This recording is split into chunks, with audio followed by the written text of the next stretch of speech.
कभी कभी कुछ कमरे सिर्फ दीवारों और फर्नीचर से नहीं बने होते।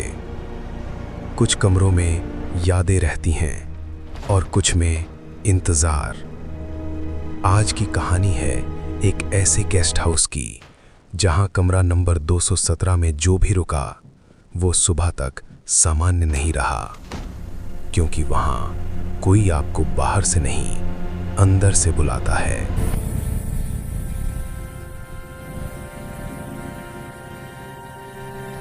अमन नई नौकरी के लिए दूसरे शहर जाता है। रात बहुत हो चुकी थी, सड़कें खाली थीं। उसे एक पुराना सा गेस्ट हाउस दिखता है, नूर रेजिडेंसी। रिसेप्शन पर बैठा मैनेजर उसे घूरता रहता है। वो कहता है, एक ही कमरा खाली है, 217। चाबी देते समय वो धीरे से बोलता है, रात में अगर कोई आपका नाम लेकर बुलाए, जवाब मत देना।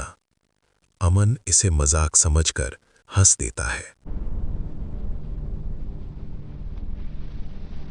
कमरे में घुसते ही अजीब चीजें शुरू हो जाती हैं।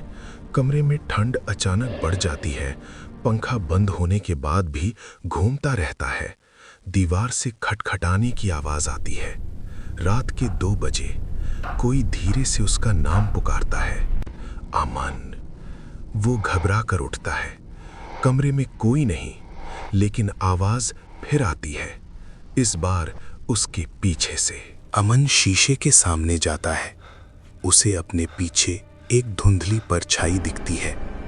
वो पलट कर देखता है, कुछ नहीं, लेकिन शीशे में वो परछाई धीरे धीरे उसके करीब आती रहती है। अचानक शीशे पर खुद ब खुद लिखा दिखाई देता है, ये कमरा छोड़ दो।